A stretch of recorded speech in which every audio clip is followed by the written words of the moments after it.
We're headed into Chapter 6. In Chapter 6, we're going to be talking about energy changes, reaction rates, and equilibrium.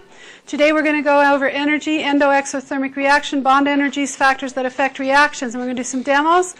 We're also going to do a red-green rotation. There's so many people here, we might not need that, but in the red we're going to do working on Learn Smarts and getting help. In the green we'll do the mini fusion lab. We'll probably end up doing the mini fusion lab all together and just work on, because we don't have very many here. But that's the plan. Now I'm going to try something new here, so let's see if I can get this going.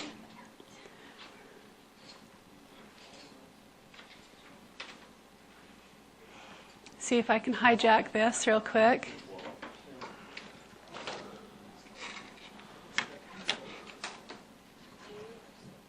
Cool. All right, we're going to try this. You guys get to be the guinea pig period. Guinea pig. Okay, it's not very big. Interesting. How come it's not showing me? I don't want to have exited.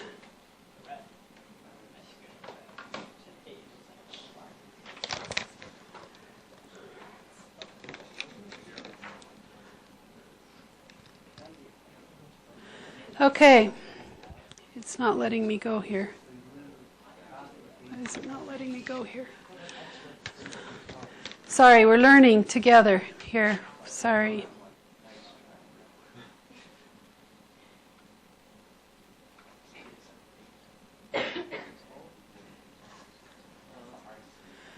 All right. So today when we're going to talk about energy, endothermic and endothermic reactions. We already talked about this. As we talk about energy, we need to talk about chemical bonds and how they're stored. Chemical bonds are stored potential energy.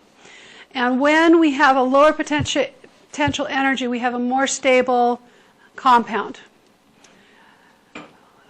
When we have a lower potential energy when we form the product, the chance that we'll get to the product is more. So if you think about a guy holding a rock at the top of the hill, and he lets go of the rock. Before he let go, it had potential energy. Once it he lets go, he has kinetic energy. If he starts at the top, he's going to have a lot more energy than if he starts halfway down. Okay? So the stored amount of energy is what we're worried about here. So the bonds store the energy. When we look at energy, what did I just do? Okay. Something was not cool. This is what we get. We've exited. Yes, you may, definitely. It's freezing. Okay, I'm going to try and reconnect.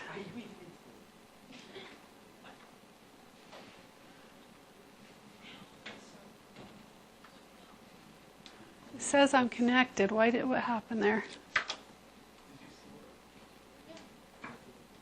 Try and reconnect.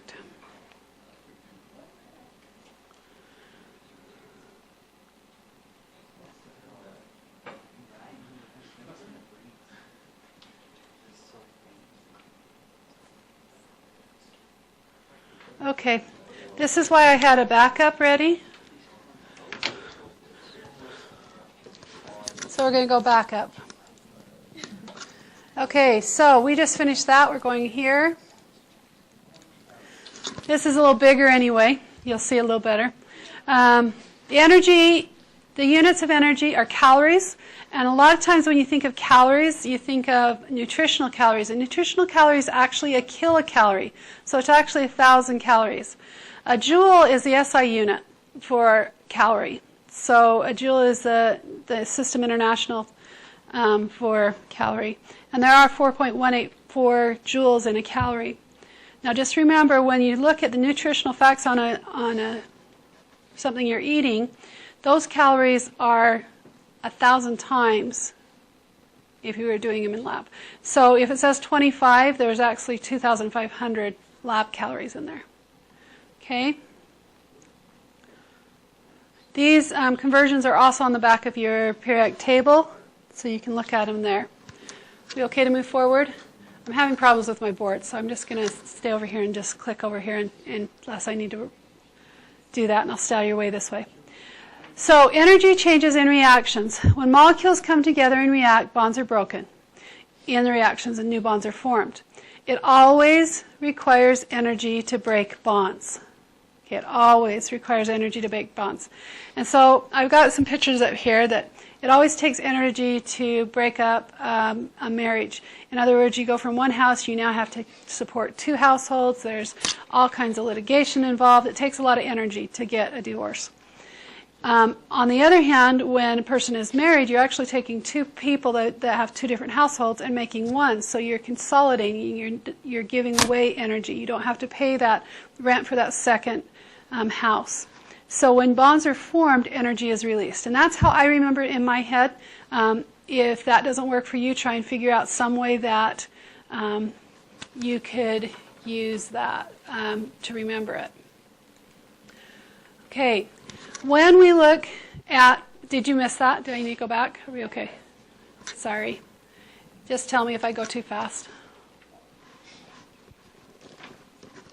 You guys pick the places to sit that are harder to see. Thanks. Thought it might. Okay, we all right to go forward? Yes, no? Okay, so when we do energy changes in reactions, bond dissociation energy. So we call this delta H. Delta H has also got another name. It's called enthalpy, or heat of reaction. This enthalpy change, and you got to be careful because we're going to learn another word in the next couple of days that's really close to enthalpy. Just remember, enthalpy is heat. When heat is absorbed, we get delta H being positive. That means we're going to put it on the reactant side of a reaction. When we put enthalpy or delta H into a reaction, it's always positive. The positive and negative that are shown here, just tell me what side of the reaction it goes on. If it's positive, I have to add it into the reaction, so it goes on the reactant side. If it's negative, it means it's coming out the product side. I'm giving it off. So cleaving means breaking apart. So if I break apart this bond for chlorine, it takes 58 kilocalories. And we're going to do hydrogen here in a minute, so sort of wait to compare. That's an endothermic process. I have to put 58 kilocalories in to break up that bond. When that bond is formed from 2 separate chlorine atoms, it actually gives off heat. It gives off 58 kilocalories. So it's exothermic. Are we okay to go forward? Now, an endothermic reaction will feel cold. An exothermic reaction will feel hot. Okay, because the endothermic reaction is taking heat from you. Okay, so as we're looking at bond dissociation energies, if it's endothermic, you're putting heat in. So your products actually end up at a higher potential energy than your reactants were. If heat is given off or delta H energy is given off, we end up with a negative delta H, and it releases energy, putting the products at a potential energy lower than what the reactants were. Hydrogen here, remember chlorine was 58, hydrogen is 104. The big difference here is hydrogen only has 1 electron and 1 shell, where chlorine has 3 shells. Okay? So the closer you get together in a bond to the center of the atom, the stronger the bond is.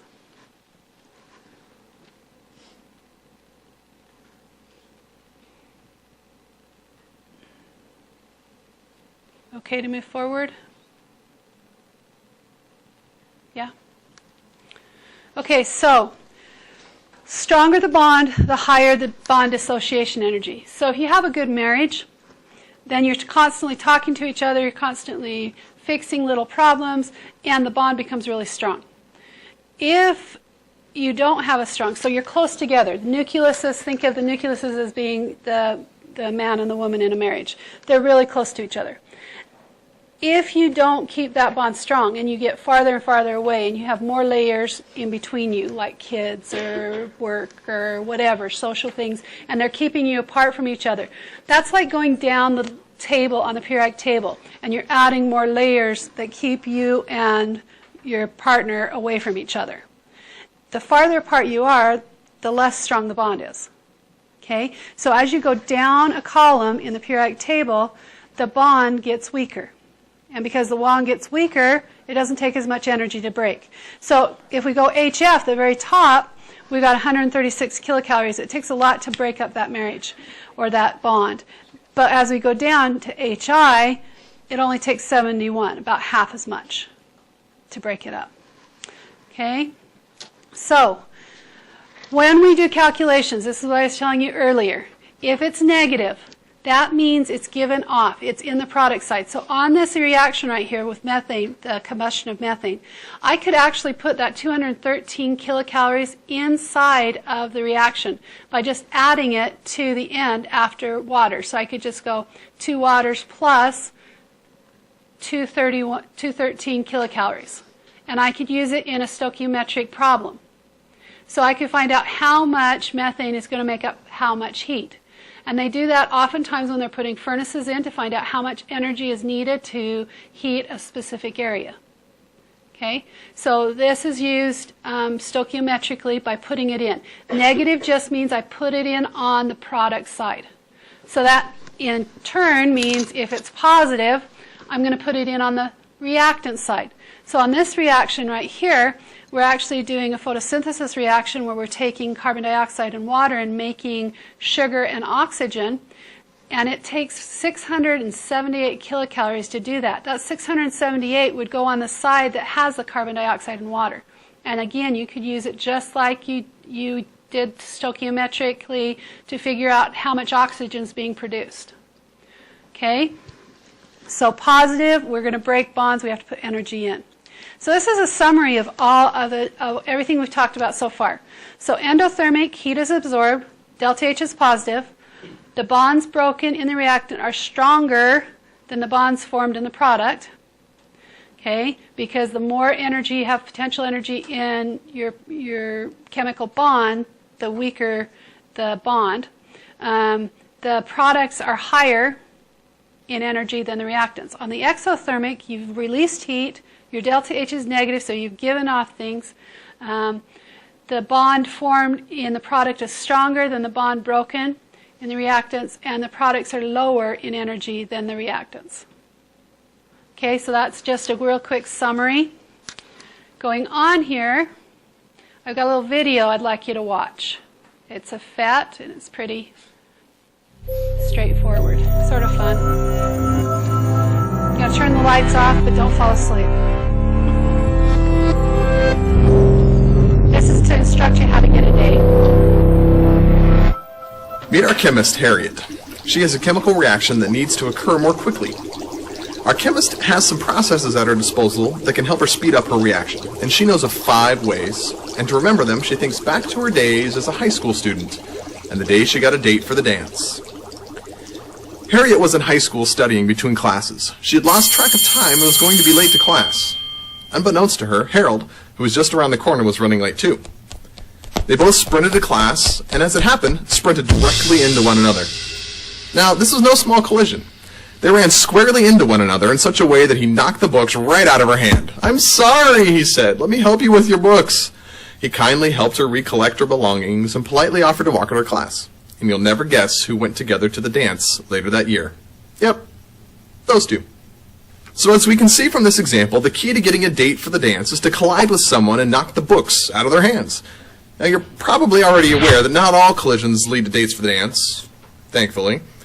The collisions must have 2 important characteristics. 1, correct orientation that allows books to be knocked from one's hands, and 2, enough energy to knock the books out. Shortly after this incident, Harriet decided to tell me, her chemistry teacher, all about it. I noticed some interesting parallels between her story and chemical reaction rates, which happened to be what she was studying in the hallway the day of the collision. Together, we decided to set out on 2 missions. Harriet wanted to help all chemistry students and chemists remember how to speed up the rate of chemical reactions, and I, being the nice guy that I am, decided to make it my mission to help create educational environments in which more book-dropping collisions can take place to increase future chemists' chances of getting a date for the dance. In order to facilitate this improved dance date-getting process, I propose 5 changes to all schools that parallel Harriet's 5 ways to increase chemical reaction rates. First, I propose that we shrink the size of the hallways. This will make it more difficult to safely navigate the hallways and will cause more collisions than in larger hallways. And by increasing the number of collisions, we increase the likelihood that some of those collisions will have the correct alignment and enough energy to create a date to the dance. Now, chemically speaking, this is equivalent to lowering the volume of a reaction vessel or a reaction mixture. In doing so, the individual particles are closer together and more collisions will occur. More collisions means a greater likelihood that collisions with the appropriate energy and configuration will happen. Second, I propose increasing the overall population of the school. More students equals more collisions. By increasing the number of particles available for collision, we create an environment where more collisions can take place. Third, we must reduce the time allowed between classes. Heck, let's just cut it in half. In doing so, students will need to move more quickly to get from one class to the next. This increase in velocity will help make sure collisions have the appropriate amount of energy necessary to ensure book dropping. This is analogous to increasing the temperature of the reaction mixture. Higher temperature means particles are moving faster. Faster moving particles means more energy and a greater likelihood of reaction causing collision. Fourth, students must stop traveling in packs. By traveling in packs, those students on the outside of the pack insulate those in the middle from undergoing any collisions. By splitting up, each student has more area exposed that is available for a collision from a passing student. When particles travel in packs, the surface area is very small, and only the outside particles can collide. However, by breaking up the clumps into individual particles, the total surface area is increased, and each particle has an exposed surface that can react. Fifth, and finally, we hire a matchmaker. Is this colliding and book dropping too violent? Is there an easier way to get a date that requires less initial energy? Then a matchmaker will help with this. The matchmaker makes it easier for a couple to get together by coordinating the match. Our matchmaker is like a catalyst. Chemical catalysts function by lowering the activation energy. In other words, by lowering the energy required to start a reaction. They do this by bringing 2 particles together and orienting them correctly in space so that the 2 can meet at the correct configuration and allow a reaction to take place. So, to sum up, if a future chemist wants a date for the dance, he must collide with another person and knock the books out of their hands. And if a chemist wants to make a chemical reaction occur, the particles must collide in the correct orientation with an appropriate amount of energy. And both of these processes can be accelerated using the 5 methods I've described.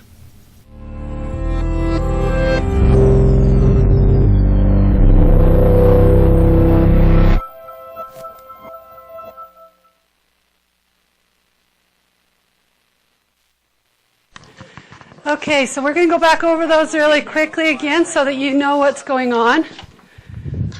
Okay, sort of a fun way to see it. All right, see if my board will be my friend again. No, come on. I use Grammarly pretty much every time I type on my computer. Details are important, small things are important. Same thing with Sushi too. One single character can change sentence or whole meaning. Without Grammarly, I don't think I could finish my first book. When I made a connection